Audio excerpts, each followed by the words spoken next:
All right, we got some theme music playing, and I go dun dun dun dun dun dun.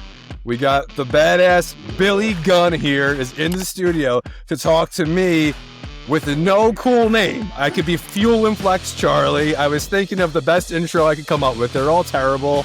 I was the Fuel and Flex. None of them work. Yeah. So I'm here with the badass Billy Gunn, and this is such a treat. How are you, Charlie? Billy? The badass Billy Gunn and Charlie.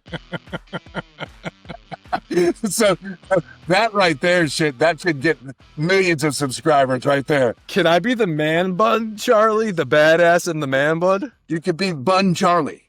Bun. Mr. Ass and Mr. Buns. Buns Charlie. That's it. We're doing it. See, we've already made history on this show. We just started. Could I be your new tag team partner, Mr. Ass and Mr. Buns? Those. Fuck, man. No. You have to go this one alone, but I love the name. I love Charlie. That's awesome. But I think if you stick with that, sky's the limit. All right, man. Well, I just turned 40, so if I'm going to make this thing happen, I better get started. So I turned 62 in a week. I actually saw that. You look insane. We're going to talk about that. First of all, thank you so much for coming on Fuel and Flex and talking to me. Yeah. We're going to talk a whole lot of stuff today. Of course, we're going to dabble in wrestling because that's what you're the man at, but we're going to talk a lot of fitness stuff too. Guys, check it out real quick. Like, subscribe, leave us a comment. Let us know what else you want to hear in the future. We appreciate you. And I have a brief anecdote, and then I'm going to shut my mouth, but I just want to say one of the coolest experiences I had with you, sir, I was maybe 12 years old, and my younger sister must have been 8 years old, and we went to an autograph signing to meet you when DX was getting all of us in a lot of trouble in school. A lot of trouble. And still are. And still is, exactly. And I remember I saw you, and you were always, in my mind, the guy. And I said to you, little chubby 12-year-old Charlie, I said, "You're my idol." And you looked at me and you were like, "I'm your idol?" It was the most humble, kind response ever. You're a wonderful guy. And, 28 years ago, thank you for being such a gentleman then as well. No, it's one of those things where you're just starting your life, and I just wanted you to strive higher than that. Which, again, is such a humble thing to say, and I thank you for that. But I still remember that. I know my sister does too, and she's going to be watching this. Yeah. So, hello, sister. Yeah. One of the reasons, hi, Susie, one of the reasons I wanted to talk to you so much was the thing that you do that I find so special in this wrestling world, and I dabbled when I was very, very young training, is you're a performance athlete, no doubt. You have to perform, but let's be honest, you're a body guy. You're a physique athlete also. And there aren't too many sports where those are both really a thing. Mm-hmm. I mean, unless maybe, like I'm an actor, unless maybe you're an actor doing your own stunts, which you guys kind of are in a respectful sense. But you've been doing this so many decades. How has your philosophy on training, meaning kind of in the gym and the ring, how has it evolved over the years, would you say, from WWE, AEW to now? So I kind of contribute all to asking for help. Yeah. I was never an ask for help guy. And I was always like when I first started in WWE or F or whatever, I didn't know that much about the weightlifting thing because I came from training horses and stuff like that because I'm a real cow. And you never really needed to lift weights or doing that because it was never really a body thing or a stay in shape. It was just your riding all the time. But then once I got into WWE, and then I started realizing, hey, I had to do what I do, I'm going to have to start changing the way that I do things. And then it was, okay, go to the gym, which meant then go into the gym, lift heavy things, and leave. So it was like that was the extent of the thought process, right? That was kind of how it was. It wasn't, hey, it was nothing like now, right? You can find help and hints everywhere, but it's just, what is the quality of help you're looking for? right? Because like if you go to my gym, every other person in there has a tripod, has a camera, they're trying to put out content, and and it drives me insane because I know they don't know what they're doing and they're just giving out, and I don't want to say false information, but they're just spewing garbage because Interesting. it's all about, and we won't even get into this yet, because they're all about social media and getting Yeah. likes and stuff like that. So I think the biggest thing for me was just to ask for help and kind of figure out because like your body stuff and training and nutrition, everything, it doesn't come overnight, right? Right. Because I feel like we're all very, very unique people, and we're all unique in our own ways. So what worked for somebody isn't always going to work for somebody else. So we have to do a lot of trial and error, which in turn takes a long time. Right. And a lot of people don't have patience. They just don't. They want it to work now. You tell me what to do and I'll do it. And then it doesn't work. And then you go, well, you don't know what you're talking about because it didn't work for me. Okay. That's Yeah. not, it's not how That's it true. works. It's just, I kind of compare it to wrestling because I am a coach now and a producer and everything. But when I teach kids or when I tell them, understand this is my way of thinking. Like, yes, am I telling you something that everybody in the wrestling world is going to tell you? Yes, but we all have our separate little ways of going about how we do.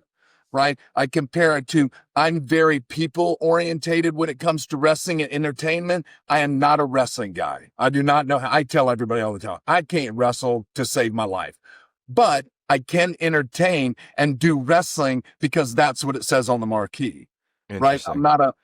I'm not a Kurt Angle. I'm not going to do wrestling like that, right? Would it be fair to say you're saying you wouldn't categorize yourself as a technical wrestler? You're an entertainer. 100%, because Awesome. I wrestle for the people. So I have the people already in wrestle instead of trying to wrestle and get the people involved. Gotcha. Because a majority of our fans don't really know what wrestling is. They just like the storylines and like what they see. So I contributed to the same thing. So if I asked you, I say, Charlie, what would you consider a good workout plan or something that's worked for you? And then I digest that and go, okay, these kind of things work for me. This isn't going to work for me because one, maybe it's my lifestyle. Maybe I move around, because I remember when I did two bodybuilding shows, and that, that was like such a mind blow for me, because when we look at it from outside, it's just like anything else. When I look at bodybuilding from outside, it's okay, you diet, you lift weights, and you do all this, and then you go to a show and pose, and you're either symmetrical and they like you or you don't like you, right? Like diet in that kind of world is a totally different. That's like a total different monster. I mean, I was I was carrying my food around. I'm eating at certain times. I go, okay, this is too much. This is too much. But to go back to it, it's just asking different people's opinions. One of my very good friends, Mike O'Hearn, I think is a just brilliant when it comes to working out, because he's done it for so long, and he's very good at teaching you the basics of what it's nothing extravagant. It's very basic, right? So you can take that, and then I've reached out to a couple different guys that I kind of trust a little bit, and I get their opinions on what training is as well. Mike is my main source because he's my boy, but again, it's like, does he know everything? Yeah, he's close, but does he know everything that will work for me? Yes and no. What's But it then again, it's just knowledge. It's getting knowledge of what I want to do. that that makes it an enormous amount of sense to me. I want to ask you a two-part question here. What first of all, what is it like training with Mike O'Hearn? Because I've known that and seen that for a bit, and I can't. I mean, you guys are both so much stronger than me. I'm sure it'd be like, all right, let's unload the bar for Charlie again. He's stronger than everybody. Well, that's what I see, and he's an interesting guy to watch, and he has some real strong Yes. opinions, which is always fun to watch, and I Yes. respect uh his commitment to his opinions. How about that? Yes. But he is strong as all heck. Um, What's it like to train with him? And then based on what you said also, who along the way would you ask for help for? Like, was there a guy in the dressing room who you looked at that physique or that athlete and you said, hey, that guy knows how to do it? So, one, let me answer the first part. Training with Mike is so much fun. And I do it like because the thing is me and him are more like brothers now because I don't buy into the Mike O'Hearn thing because when you walk into Venice with him, it's like a bright light comes on. It's Mike O'Hearn and Gold's like, and then I just look and go, oh my Lord, Are you wearing the t-shirt or you're not wearing the t-shirt? You're not wearing the t-shirt. The baby yeah, don't hurt me. oh yeah, tell you. That's You got it. There you go. yeah, of course I am. I love it. That's a good Yeah. friend. Power bodybuilding. I love it. But I'm just on him all the time because I don't he's just Mike to me. So and I just absolutely try to bury him every chance I get because once we start lifting weights, it's like the fun thing about training with him is it's like a battle. It's like going to war in a very nice war way. Sure. You know what I mean? Absolutely So do. when Yeah. you train, it's like, yes, he wants me to do the best I can, or whoever's training with us do the best they can, but you're not as good as me. So try to keep up. And it's like, oh, I'm gonna I just want to start. So it is a lot of fun and it always gets my head right. When I start getting a little, and we all get that away, it's just we find different ways to get out of that. And I wouldn't call it a slump. It's that I'm going to the gym again today. I'm gonna Right. do training again today. And because when you train all the time, and that's all because it's literally my life now. It literally is that and wrestling because I love to work out and play with my nutrition and workouts and find new ways of doing stuff. And then wrestling, of course, is what I do. That's what I'm really good at. I'm not good at the bodybuilding thing, but I want to be kind of good. So I'm constantly kind of striving and asking questions. So one, it's amazing to train with him. And about every 3 to 4 months, my wife literally books me a flight because she knows because I start getting really weird and start miserable because my training or something's a little off.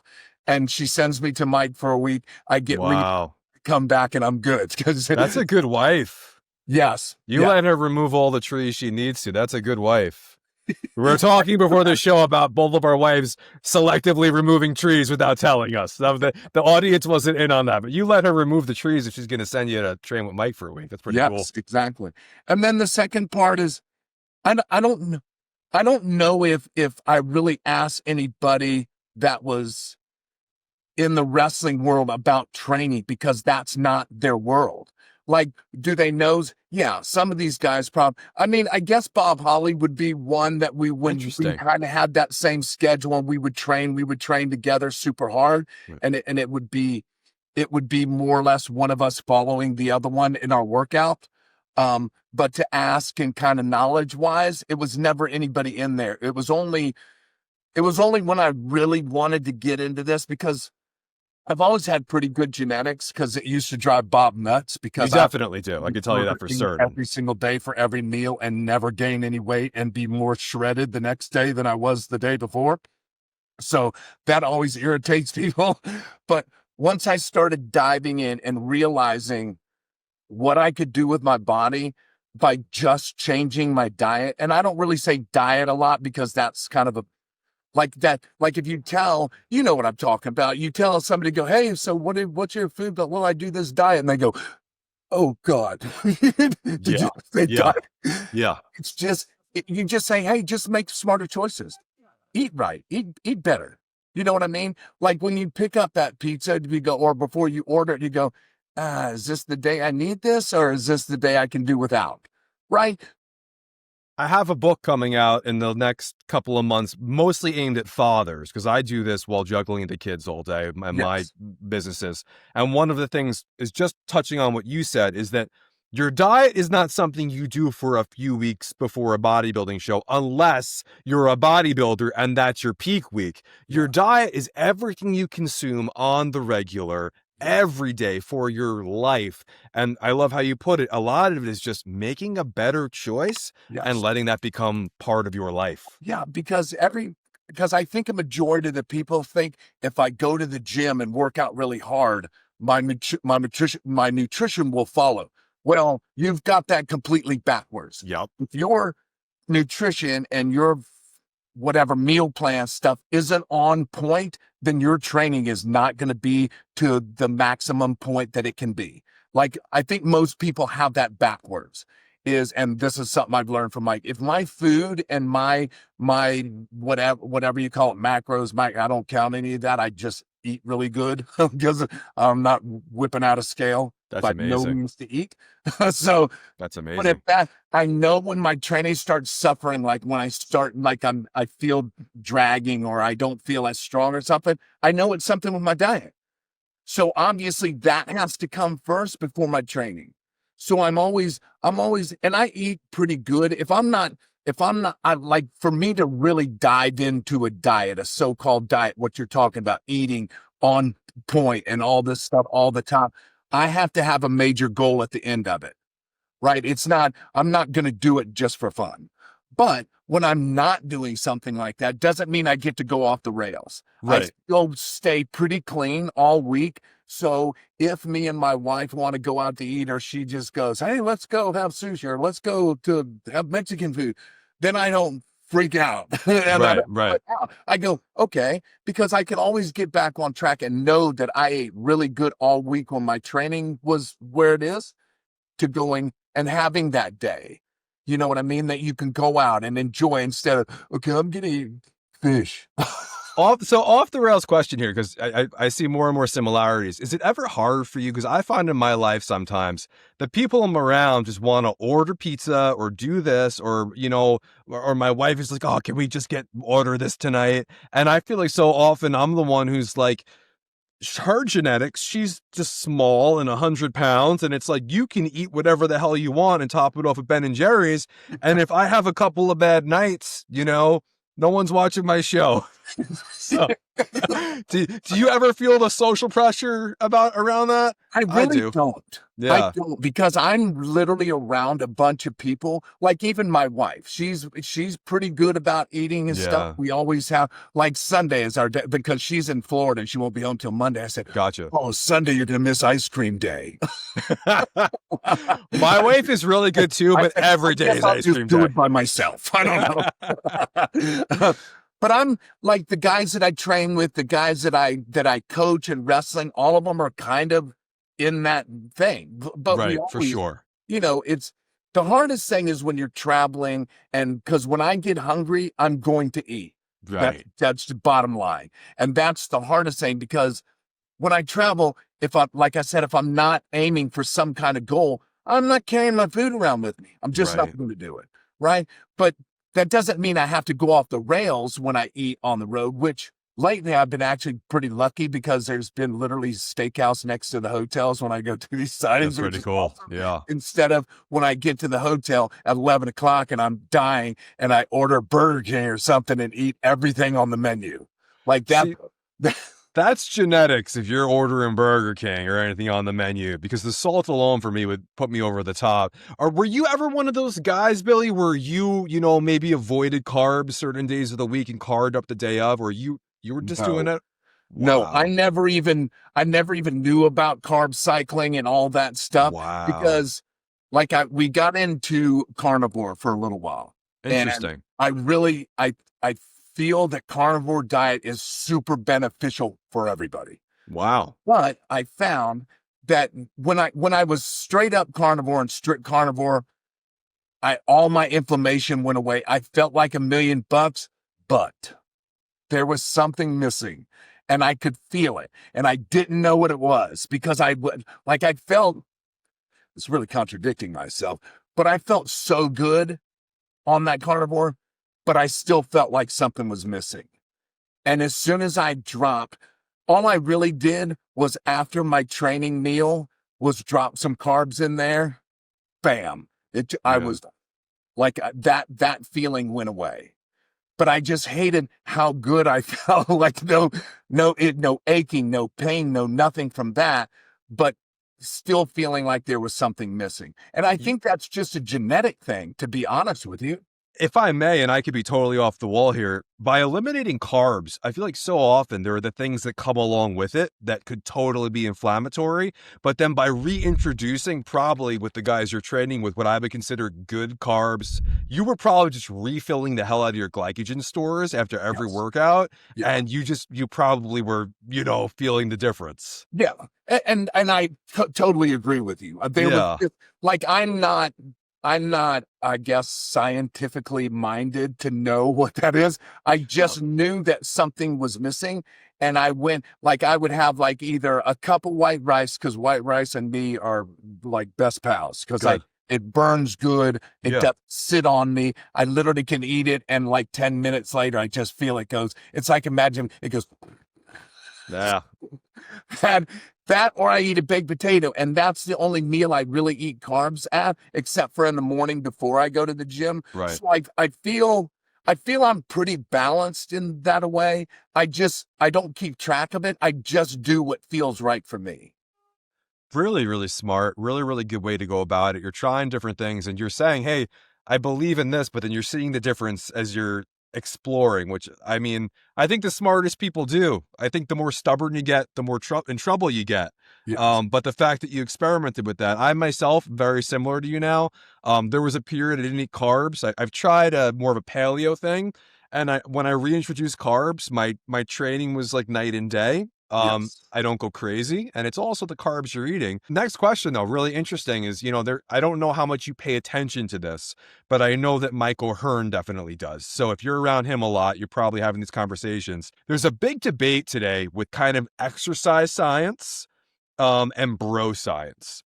So Yes. when you're in the gym, you're going to see people who are throwing around heavy ass weights who may or may not have the best form, who may be going a lot to failure.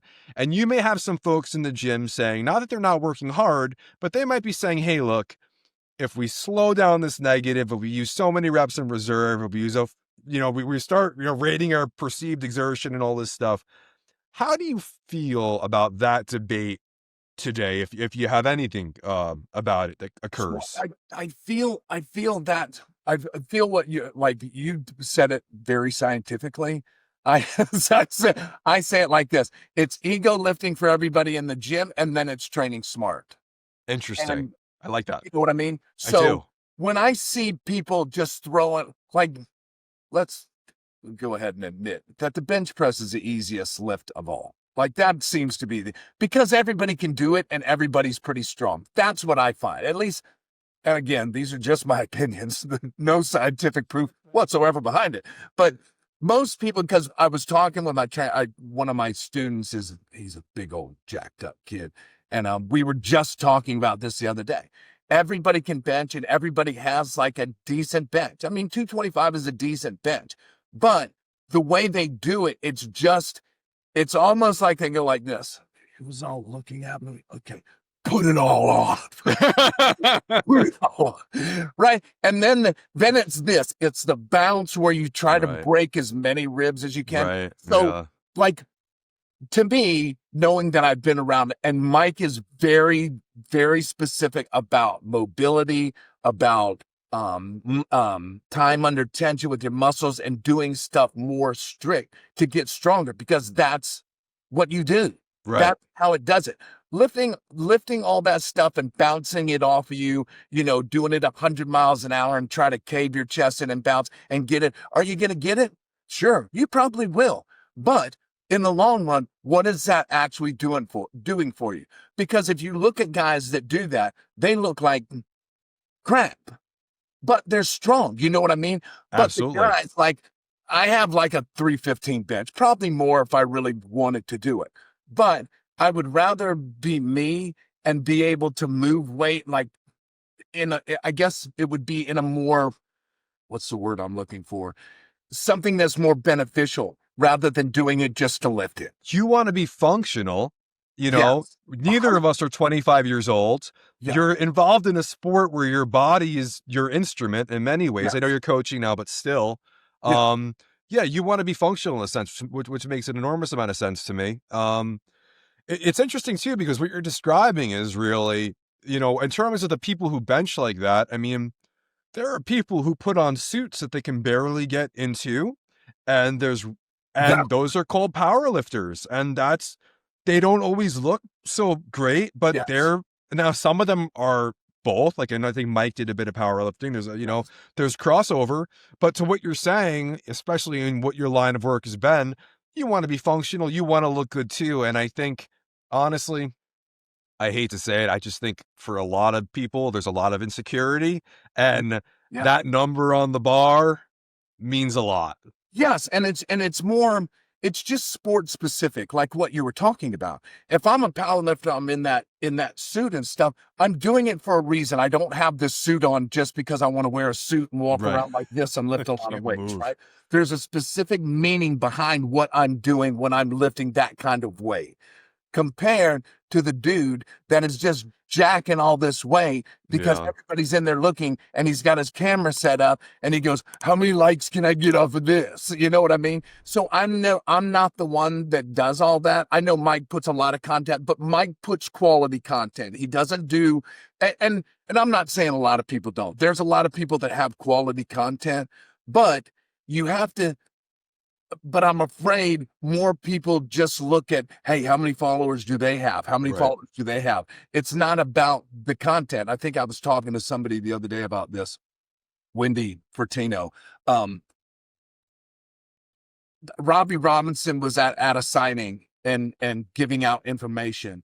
And then there was some huge influencer that has millions, but is not even close to knowing the knowledge that Robbie Robinson had. Well, yeah. I mean, His line was, and no offense, but his line was not that big, but the influencer. So if, do you really want to know do you really want to know about bodybuilding, or do you just want to take a picture with somebody so you can say that you were next to them or had a right. conversation? Because you're not having a conversation with that person, nor do you want to know. And Right. those are the kinds of things that are super irritating to me, that just drive me nuts.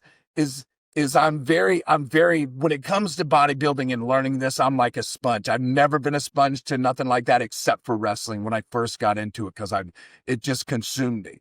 Now this bodybuilding stuff and learning about this consumes me. It just like when my day starts is at the gym and my wife my wife goes, okay, you can't do anything in between 10 and 1. So anything around that time is Well, good. that's what you told me when we were trying to schedule. You're like, this is what I train. And I'm like, Yes. respect? Yeah. Yeah. Absolutely respect Yeah. that. Because it's just it's a priority, and to do things. And I still wrestle for 1FW, which is a wrestling company here, Yeah. and I still wrestle, so I still do this at a pretty high level. Like, do I do it like I was 20? No, but I can still go if I need to, and that's all due to my training and how I take care of myself. It's super interesting to me as well to hear you talk about bodybuilding because I've had exercise scientists on the show. I know a couple of bodybuilders as well. And there's, it's they are such, when a bodybuilder is getting close to a contest, they are most at risk for injury for every reason you can imagine. Yeah. So it's just so interesting too because you're maintaining, in my opinion, one of the best physiques ever in wrestling while you're doing something that makes you extraordinarily injury prone, Yeah. you know? Yeah. So I I remember the second bodybuilding show that I did was just as me and Colton, my oldest son, because both of my kids are into lifting weights and they think that they're stronger than me, and they're not even close. Um, but but we were just starting a program with Sting and Darby, and I was Wow. 4 weeks out from my second show, because I did my first show because it was kind of on my bucket list. I'd Yeah. never done it, and I kind of wanted to do it. So I kind of went it like just completely blind. So I didn't do that. I did good because I did it. But then my wife kind of was, I said, oh, I'm good. And then all of a sudden it was eating at me so bad that I didn't kind of listen to my body more.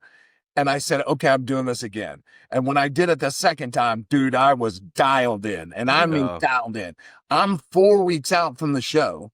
I'm maybe 4% body fat, ripped to shreds. And I'm working Sting and Darby with my son. And I swear to God, every step I took, I swear I thought I was going to crack in half. I was so bad. Yeah, man. I finally did the show. I think the show was on a Saturday, and we kind of ended our program the Wednesday before then. I was at the show, and a couple of the guys that are wrestling fans that are bodybuilders saying they were looking at me and they go, "Didn't I just see you live Wednesday wrestling?" And I went, "Yes." And they go, "Oh my God, how on earth did you prep for this show?" And look, to me, I look pretty good because I've never looked like that. I saw pictures of you. You look Look fantastic. great. And you maintained all that while you're wrestling and bumping around like a 20-year-old. And I went, yeah, because that's what I had to do. Because I couldn't just put my wrestling on the side and just do this. I would have loved to have done that, but Right. I have to go to where, like the company that pays me money to do stuff, I had to kind of show up. But yeah, it was like it was one of the most gratifying things to know mentally that I could do that, because I think most of what I've found for me is it's most the mental aspect of going into a show and dieting. You have to be right here. If you're not right here, there's no way. Because it's so funny how just little things can pull you straight out of all your like prep, like stress and all these little things, not eating right at the point of when you're supposed to eat, or not eating the right things, and all these and I'm like, oh my gosh, this is way more complicated than I thought it was. Yeah, it wasn't just cleaning up your diet when you're looking to get on stage. No way. Exactly. But it was awesome to hear that, you know what I mean? But Yeah. it was also a huge accomplishment to know that I could actually go through something like that and come out a little bit better on the other side. You got to be mentally tough to do that for Yeah. sure. Your training, I mean, obviously is protocol. Do you have anything else that's been kind of non-negotiable for you over the years that's kept you performing where you're at? That's a tough question. That's a good one. Thank you. Good one, Buns Thank Chair. you. Um, I'm gonna tell my wife something nice about myself today. So they asked a good question. no, I think it's just I always, my training has to come. And I don't say I'm above my family stuff when we're in the aspect of what we're talking about. Yeah. Training is very much priority for me, and I don't really bend on that too much. Even I think it was funny because I had traveled and had to go do TV, and I was super tired. And I went, I still have to go to the gym. So that's just a thing. So I went to the gym, but found myself going harder because I was tired, and mentally I was telling myself, well, I'll just go in there and do a little bit of something, right? And it just made me feel better. And then I realized, okay, that's what a normal person would say. Like, Wow. so I went in there and found myself just absolutely trying to destroy myself, only to get myself out of that mindset, because I don't like to be there. I don't like to have that kind of mindset. You know what I mean? I do.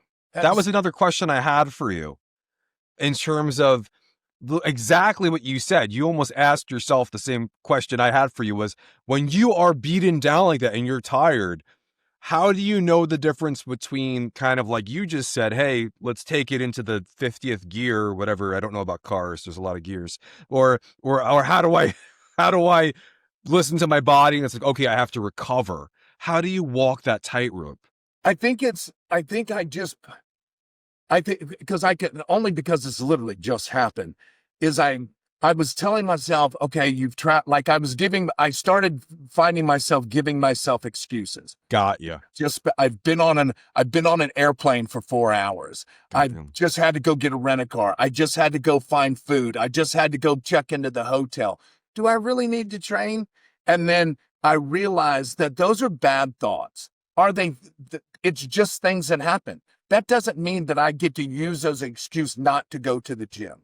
So now I go to the gym and I'm going to the gym in my head saying, well, if I just get some blood flow, which is a lot of the times is just get some blood flow, just it'll make me feel better. And then I went, okay, I'm not going to say that either. So now I'm just going to go in there and try to destroy myself for thinking like that. It's almost sadistic, in a form Wow. of like normal people don't think that way. But it's just, that's what I think, but that's what makes me me. And I'm not saying I'm special or above everybody, because you can do that. If you find yourself making excuses, go in there and just annihilate yourself. And I'm not saying squat 800 pounds. I'm not saying that, but I'm saying push yourself past the point where you think that you can only go. And you'll find that, man, you can do some amazing things. Let's be honest though. I mean, you are an outlier, because if you look at the percentage of people that are paying any attention to their physical health, that are going to a gym, and that are coming to the gym with that mentality. Now, granted, you're a professional athlete, so I mean, Yes. it's part of your livelihood and your identity. I imagine in some Yes. ways, but yeah, you're an outlier for that for sure. I mean, I mean, I'm not too embarrassed to admit there are definitely days for my own mental health where I can't move because I have two small kids. So there are nights where there's bad sleep and there's no sleep, where I literally say I'm gonna go and do what I can. Mhm. So I felt just mentally, so I can say you did everything you could do. Yes. You know, Yeah, so I think, and I'm not saying you have to do me and do that, but yeah, you have to get past all that and just go do something, because right, once you get in there and start moving, then things start waking up, right? You start getting out of that fog. You go, okay, this is my hour, 2 hours that I just get to get for me, and I can make myself better now than I was just a little while ago. So and I think a lot of people just, they let the excuses get to them, and then they go, okay, I'm gonna skip it today, but I'll hit it harder tomorrow. Then yeah, tomorrow comes and that ain't a thing, yeah. right? It just, we tend to use excuses to make up for why I'm not doing something, and I kind of don't do that.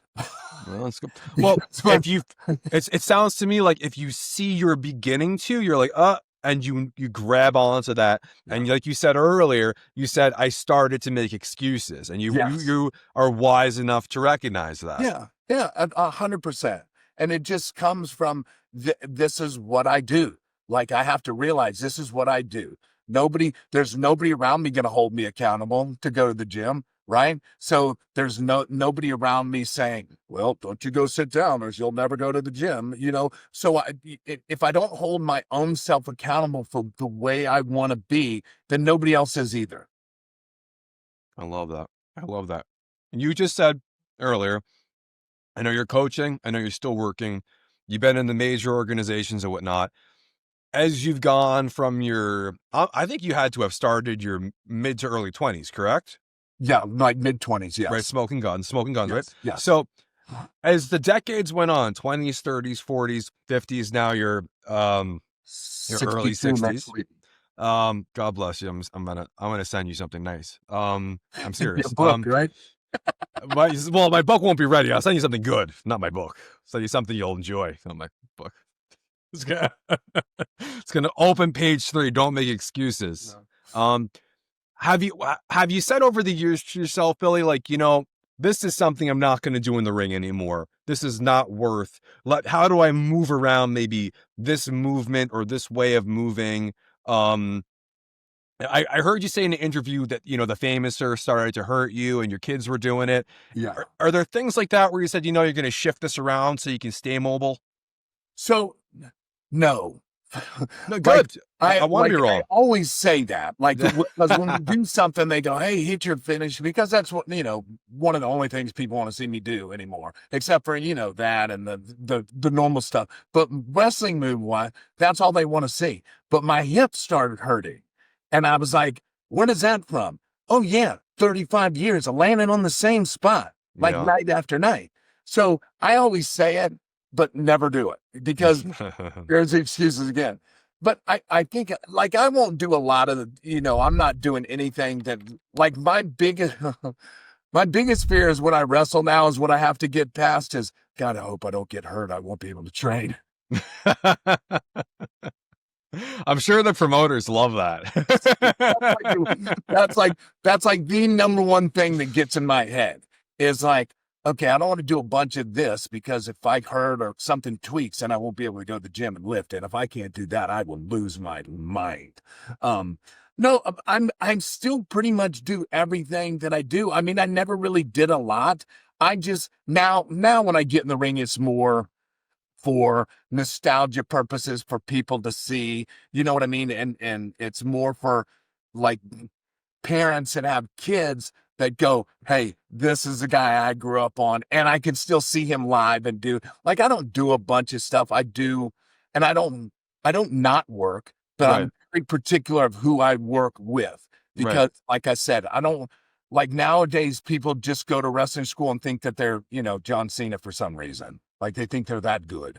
And then all of a sudden they say, hey, I'm going to do this. And I go, oh, you ain't doing that to me. Like, no, I don't. Exactly. You don't want to fall on your head. Trusting you to Yeah, turn me upside down and hope that you could hold me I when don't you put blame me, you. you 100 pounds soaking wet. Like that's insane. Like I don't even know where you thought that's a thing. But I stay away from just doing crazy things that I don't need to do. Is staying never, avoiding some of the high spots of your career, is that giving you some longevity too? 100%. Because Yeah, like me and Brian always bumped a lot and took everybody's stuff but that was us at the time and I contributed to me always being in pretty good shape. yeah, Not because I wasn't as knowledgeable as I am now, and I feel I'm in better shape now at 62 than I was my entire career. Like I really am. Because and that only comes from knowledge right. and listening and applying and trying things because it's been like probably the last 13 years or so that I've really dove into this and kind of got, but it's taken that long to Hmm. get to this point to go, oh, I wish I'd have known this years ago. Yeah, I wish I'd have known what I know today. When we say that all the time, is I wish I'd have known today what I knew back then. You know what I mean? Or absolutely. whatever. Because I'm just so much smarter about training and being able to train different ways and to see what works for me and what doesn't work and what I can have fun with my training and training can still be fun and I can still put the work in and be in better. I'm in better shape at 62 than I was at 30 or 25. And that to me is insane. Even to me, that's insane. That's It's crazy. it also means that you did a lot of it the right way, in my opinion. Yeah. You know what I Because mean? I had really good guidance and I contributed all to that. I contributed to all to good guidance and people not just telling me to do something just for the sake of doing stuff. Right, You know what I mean? Or, hey, do my program because it's the best program. right. Okay, maybe for you, not for me. It's an interesting thing that kind of an maybe an off topic thing, but it's always so interesting to me when I hear about exercise science stuff. And you're making me think of this, where they say, well, for 90% of people, if you bench like this, let's say whatever the hell it is, you Yes. wide grip bench, your chest explodes. How fabulous is that? But what if you're part of the other 10%? 100. Yes. That kind of sucks That because See, that is exactly what I'm talking about. Listening and trying different things that work for you. Because right, yeah, 90% of people can flat, shoulder width apart, down and up, your chest gets big. Okay. But to your point, okay, so I'm over here in this other like exactly, and it's not working for me. What do I exactly. do then? And then it's most of the time it's I don't know, you gotta try something. No kidding. Like bingo. It's true, and it's so much of it is genetics too. I'm chuckling to myself when you're talking about bench before because my bench sucks, So and does mine. it's always sucked. But Yes. my triceps for whatever reason are I don't even have to train them, and I can put 150s over my head and do skull crushers. But it's like I wish I could bench press, and yeah, I could bench press, in the twos. I mean, maybe not 300, but it's one of those things where I could never do what your normal athlete could do when it came to a bench press and be successful. 100%. but that's the thing is I've never had a chest and I've never been able to bench either. Yeah. And then I really could never incline. And Okay. then I trained with Mike and my incline's so bad. He says, don't ever flat bench again.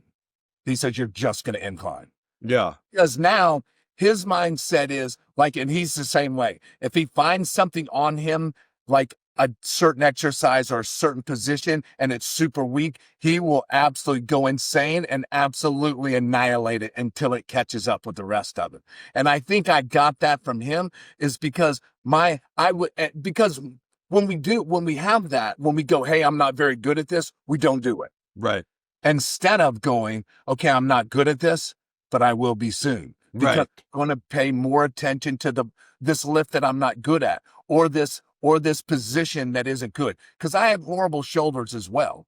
So it's like legs and squatting. I love to squat. I don't know what it is. I'm not a huge squatter, but I don't know what it is. I love the feeling. I love the movement. But I have 2 stress fractures in my back that absolutely smoke me when I do it. Gotcha. I refuse not to do it. I'm not Gotcha. going to do it. Right. I found ways to make myself feel safer doing it just in case my back, like I do every time I squat, I box squat. I Gotcha. just touch and go only because if something goes, I know that I have something that I Yep. can go to instead of going whoom and trying to wipe out half the gym. Right. It's just it's putting yourself in uncomfortable positions to make yourself comfortable. Absolutely. And Mike is also very smart too, because the incline is stimulating the rest of the pectoral as well. Yes. And he's obviously has a lot of knowledge and knows what he's doing. I do the same thing as far as the squats now too. I heard when my wife was, I want to say 6 or 7 months pregnant with my my baby girl, that's when I had my first herniated disc. And if you think it's scary not to be able to walk under normal circumstances, I have my 6th, 7th month pregnant wife under my one arm. And you know those painter sticks where you paint the ceiling?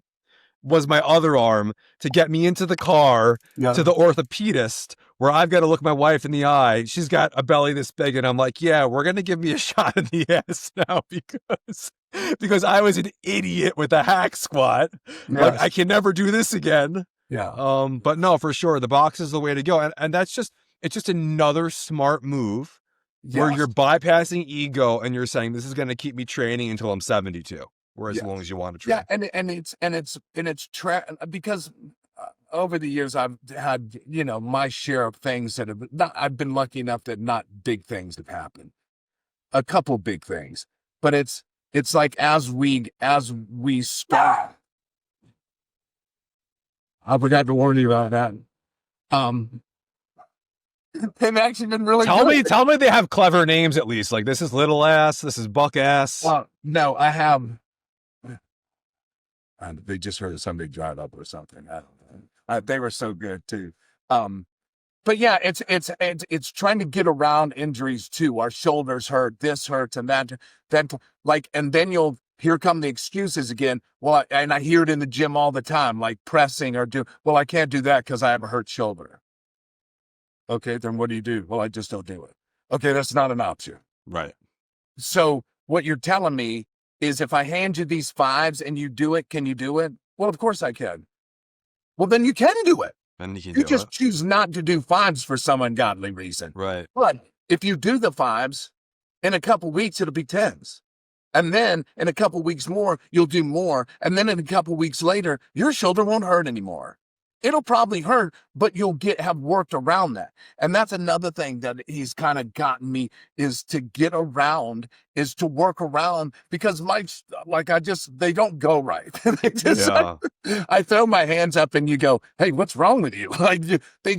But if I put myself in the right position, it doesn't mean I'm going to do a bunch of weight, but I still will be able to do it. Absolutely. And there's Past all that, you know what I mean? yes, absolutely. You can't tell me, like, I hate when people tell me they can't do something. It drives me insane. Right. Because yes, you can. You just don't want to. And I don't understand how that's a thing. Well, you said it earlier. Maybe it's an egotistical thing. I don't want to be seen lifting 5-pound weights, so I'm not going to do anything. But also to your point, and probably to Mike's point too, if you don't do anything, it's going to atrophy.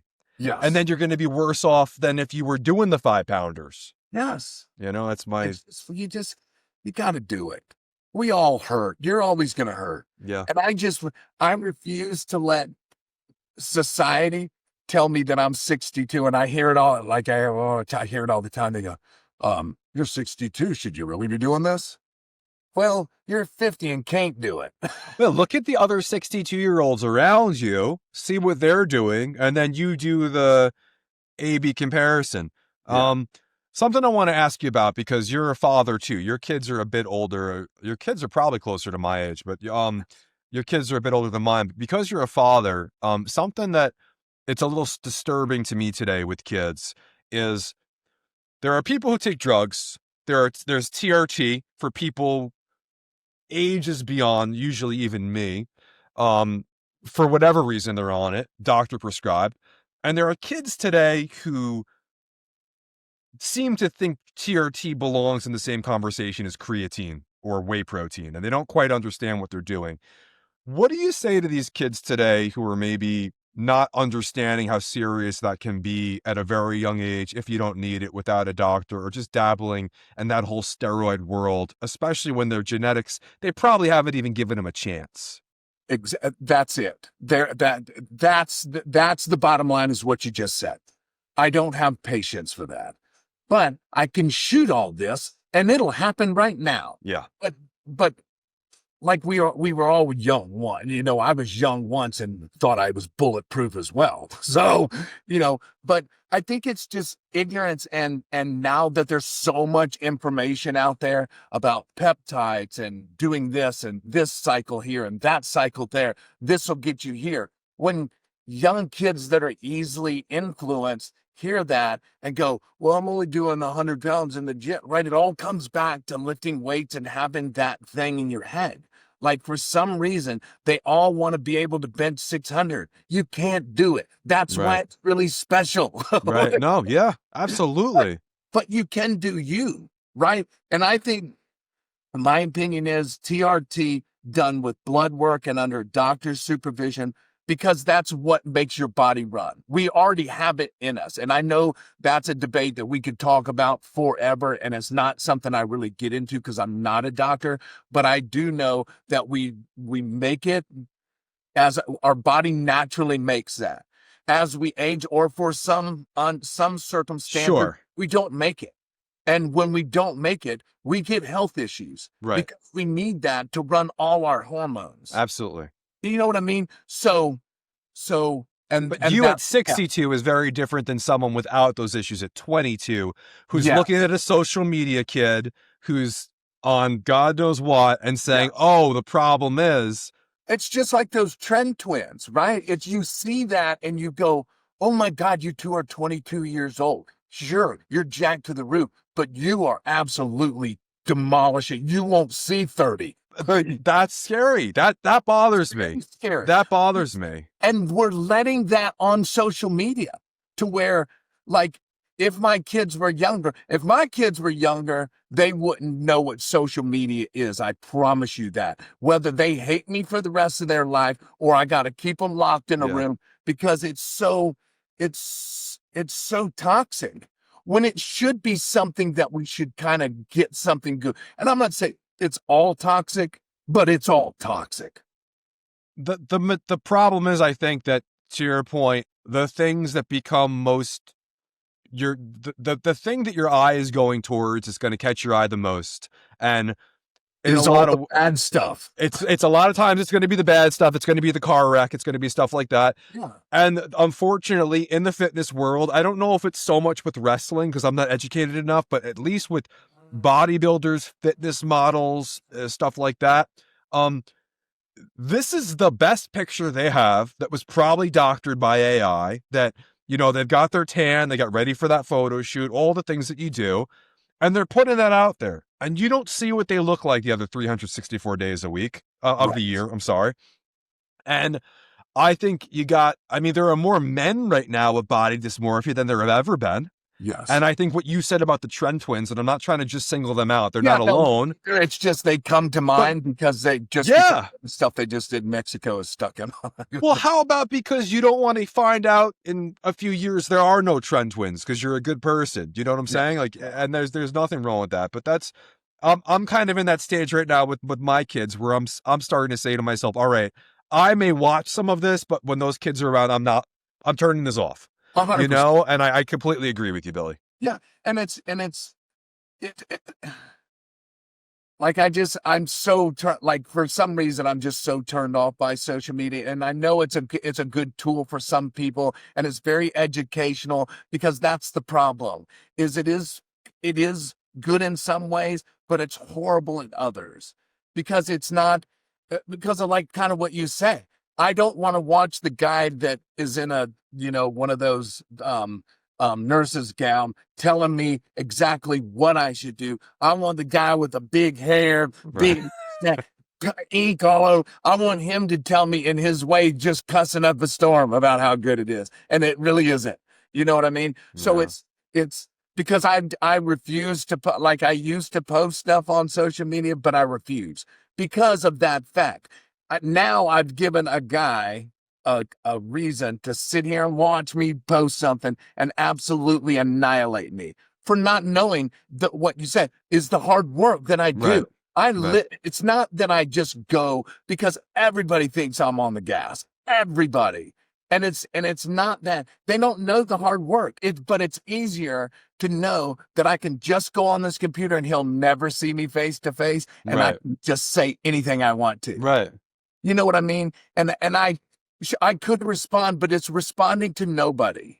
It's responding to just people that it's easier. It's always easier to say negative things about people than it is to say good things. One of the, I mean, I haven't been doing this as long as you, at least as being in the public eye, nor am I as in the public eye as you have been. But that being said, it was incredible to me that I'd see some of the things people would say to me about whatever about me. And I at first you're kind of like, oh, that's kind of a not nice thing to say. And then you go and look at the person who said it and you say, wait a minute, this can't be the person that's saying this about me. Yes. And I think that people, one of the things I'll say, just because we were talking about gear before and stuff like that, I think people go crazy over the idea of whether or not people are taking stuff because I think there's an element of laziness where they want to know, can I do this without it? If I can't look better than him, I'm not going to do anything. Right. And I think the other element is people just don't understand what genetics really are. Yes. And unfortunately, I can tell you right now, Billy, I don't have your genetics in terms of you saying I can eat this and look ripper than yesterday. I mean, maybe who knows? Maybe I could be really strong if I wanted to be a strong man. I do not have your genetics, and I'm gonna say, if for me to be leaner and maintain a low body weight, if you look on my Instagram, there's a before and after of me if you get a chance. I was about 50 pounds heavier at my heaviest. I held it all right, but I was weighing too much. I wasn't healthy. Right. And that's always been a struggle for me. I'm more of what Arnold would call a endomesomorph, where you are a true mesomorph with that beautiful ectomorphic metabolism that I don't even know that a lot of whole other wrestlers coming up with you have. I mean, even I saw, Hunter got husky. I don't think Brian ever had your physique. X-Pac was never huge. I'm trying to think of the classic guys who had, the physiques around you. I really think you have one of the best physiques ever. And I hate to say this, I'm not discrediting any of your work, but Yeah. you have fantastic genetics. Yes. And I do, and it goes with work. That it's not just it's not just genetic. No, It's no. you know what I mean. And I know. Yes, does that play a part in it? Yes, it plays a small part, but it's the work. It's what I tell myself. It's not. I can't sit on the couch and look like this. Right. And do it. It's not Right. gonna. No matter how much I wish it would. Yeah. Like and I'm not saying I'm not different than anybody else. Would I like to just stay home and not do nothing and sit on the couch? 100% I would. You go crazy. I'd trade it for anything. But I'm just not that guy. Maybe it's like mental genetics where you're literally the guy who's like, wait a minute, I'm making up excuses. Let me get my ass to the gym and push harder. Yes. Yes. Yeah. And I can't do that. I just can't. Speaking of mental genetics, I'm over the years you've talked about a lot of stuff that I won't go too deep into, but how do you protect your headspace during the chaos of life in general? You know, do you use the gym as a meditation, or what works for you? good people around me, I love like that. good people around. I refuse to have people with bad negative vibes around me. My group of people is very small. I also have outlets to where I can call and kind of if I start getting a little wacky because uh, trust me, I'm not without my faults as well. Struggled with things and done, most people know that, struggled with addiction for a while and fix that or it's fixed today. Um, so I'm not always been super me. I get it. but I get it. You're but human. it's in but doing that has gotten to know what I have to do to be safe in any aspect, my training, my marriage, my kids. I'm very close with my kids. I have a great relationship with my wife. We're very close. So I don't like, and when I have friends outside, I don't have very many of them because I don't, not that I don't trust them. I just don't like to let that many people in. Like, because I'm very secure with my area. And that's fine. And you know, they say sometimes people are the sum of the people they surround themselves with. So there's nothing wrong with that. You have trained with, trained and performed with your kids, which I think is incredible. Oh, it's Um, amazing. It's so good. how have you treated or not treated them differently? And I know I'm not saying you went easy on them. If anything, I think you would have gone in the other direction. But what was that like when it was of your own? So if you, so you actually have to talk to my kids to get their perspective because, Now I'm gonna bug them to come on like the show. for I want to some get your reason side of it. it's totally different than mine. Um, First of all, it's amazing. Like I say this all the time. I've been fortunate enough to have a super career. Like I really have. And people say, well, you never won the world title. I said, I don't care. It's in the long run, like where else do I have a job that I absolutely love to this day that people can say that they've absolutely enjoyed and loved doing. Now, on top of that, you add my kids. And I got to work with them. I got to train them. I got to be around them. And it's like, I don't even know what to say. Like, I don't know how to explain that in a, in a way that glorifies or magnitudes how good it is. Because I have two, Colton and Austin. Austin is my youngest, Colton is my oldest. Austin always wanted to do this. I knew it from the get-go. But our deal was you have to graduate college. There's no and it wasn't being a holier than thou thing. It was, hey, if this doesn't work, because there's nobody, just because you're my kid doesn't mean that you're good. Again, and it's been proven that a lot of second generation kids just don't have that drive. They don't Right. have the thing that it takes to be a star in this. Now, Austin, I always knew would most likely do this. Colton, on the other hand, since he was about 12, has had his life planned out till he was 70. Like that's that one. That's my oldest. Like everything has to be structured, everything has to be in line, and I know what I'm doing now. I know what I'm going to do in 5 years. I know what I'm going to do in 10 years, and this is how it goes, and nothing gets to interrupt that. Austin, on the other hand, is totally opposite. He's me times 1,000. I kind of get uppity with him sometimes, and my wife goes, "Oh no, don't you even remotely get mad because he's exactly like you are. Yeah. That's you. You're looking at yourself." Yeah. So training both of them was so different. Like training Austin is I feel when you're a coach, you have to have some flexibility because you're dealing with all kinds of personalities. And that never came true until I started training kids at the performance center where you have 200 kids and every one of them is different. Like there's some that have been coached and kind of understand the coaching aspect. And then there's some that you just got to go, like because like I'm super expression. I'm like super energy. Like I'm just all over the place. And Austin, I was just horrified with. But Colton, on the other hand, I can't do that. So Austin thinks that Colton got it really easy because he never got yelled at, and because Colton, when you teach him or when you train him, he has to take it all in and he analyzes it and puts it all in certain boxes and then does it to where also you just tell him something, he goes 100 miles an hour and they go, don't go that way. Then he goes 100 miles an hour.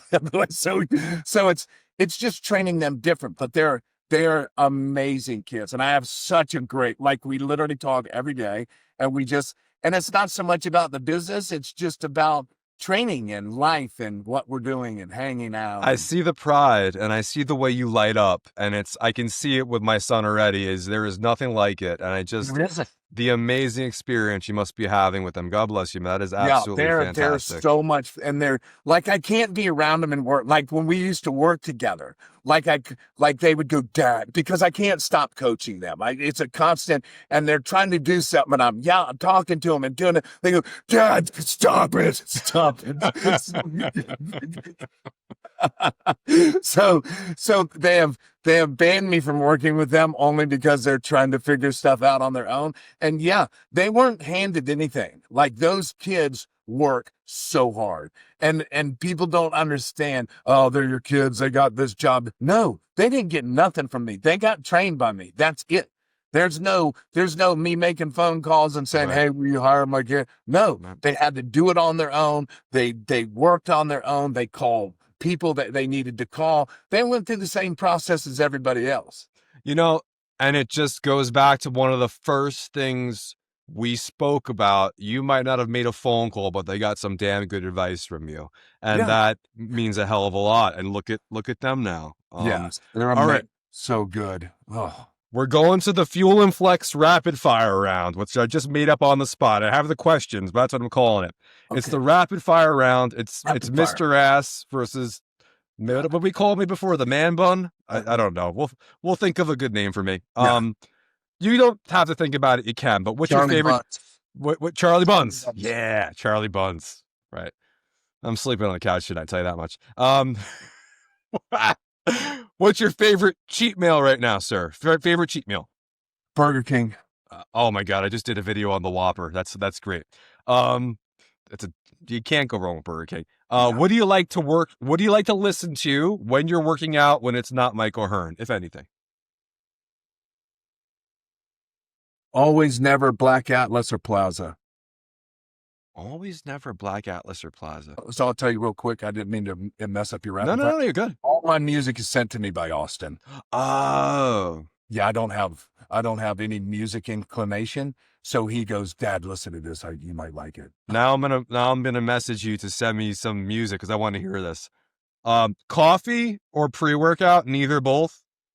Pre-workout to the hilt. Pre-workout. You're a pre-workout guy. Pre-workout. Oh, do you have a favorite supplement other than pre-workout? So right now, Chaotic, that Angelina Love, I don't know if you know her husband, father has a supplement company. It's called Chaotic. I like his stuff. I have my own pre-workout. BPI, I did not know that. Pre-workout sold out within a month. It was amazing. You still sell this? No. Okay. So then they some company structure went, I'm supposed to get back with them. What is it? Geez. Well, we'll definitely get a link in the description when that's happening again. We get that to the audience. Okay. The Hembai guy, the trainer that trains all the Olympia, the Evagen. Okay, you're thinking of Hani Rambod? Yes. Gotcha. Yeah. His stuff I've been using here lately has been really good as well. Awesome. Yeah, he's. So I put non-stim and stim together and drink it. So all right. If that tells you anything. No, you probably got a lot of amino acids, a lot of caffeine, taurine, green tea, and the things you can handle that I'll have a panic attack and I'll need a stand up Xanax. as much as possible. Who is the strongest wrestler you've ever wrestled again where you've gone, damn, that guy is strong? Brock Lesnar. Brock. Okay. Well, he looks freaking strong, so I get it. Yeah. What wrestler has had the best physique of all time? You can say yourself. There would be no judgment there.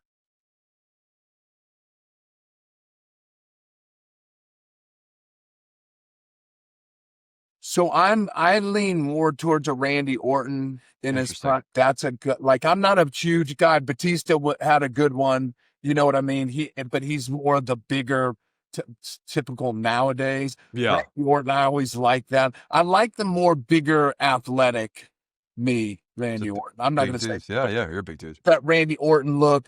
Cena was pretty good. I mean, I'm pretty sure. I mean, Hunter at one time when he gets ready for WrestleMania. Yeah, he's looked nuts. I mean, he has looked nuts at some of those WrestleManias too. He's one of those ones that can dial himself into it to a T. Yeah. Like, Yeah, for certain. He knows what he's doing. What is one thing that younger Billy Gunn would never believe about you today? that I can have the life that I have now. I love it. Yeah. Billy Gunn, you are an absolute pleasure. You are a gentleman. This has been one of my favorite experiences speaking to anybody. And now the most important question is, next time in New York, will you train with me and kick my ass, please? 100% I will. I will. It's gonna be embarrassing. I'm gonna be like, oh, he said he didn't have an incline bench, and I can't. 100%. And I'll even go to kind of, Don't bring Michael Hearn. I can't take No. that kind of criticism. I wouldn't put that on anybody. Could you imagine? Yeah. Yeah. No. Charlie won't leave the room for a month. Come out of there. Where can the folks, guys, like, subscribe, comment, let us know what you want to hear about next. Where can the folks at home see you as of late? I know you're doing some other performances. So I do stuff. So I work with AEW now. AEW. I do some stuff with One Fall Wrestling, which is a independent company that QT Marshall has. That I run around and do as many shows as I can with them because they're just fun and I love to do them. Real Billy Gunn, if you want to, for some reason, if you want to follow me, I post nothing, so I know I'm not very interesting. My kids and my wife run my I love it. If I'm speaking out of turn, then let me know. But I think social media could use more a guy like you, Mr. Billy Gunn. Oh, thank you. Yes, yeah. Thank you times a million for coming on the show, and I can't wait to talk to you again. Yes, thanks. Appreciate it.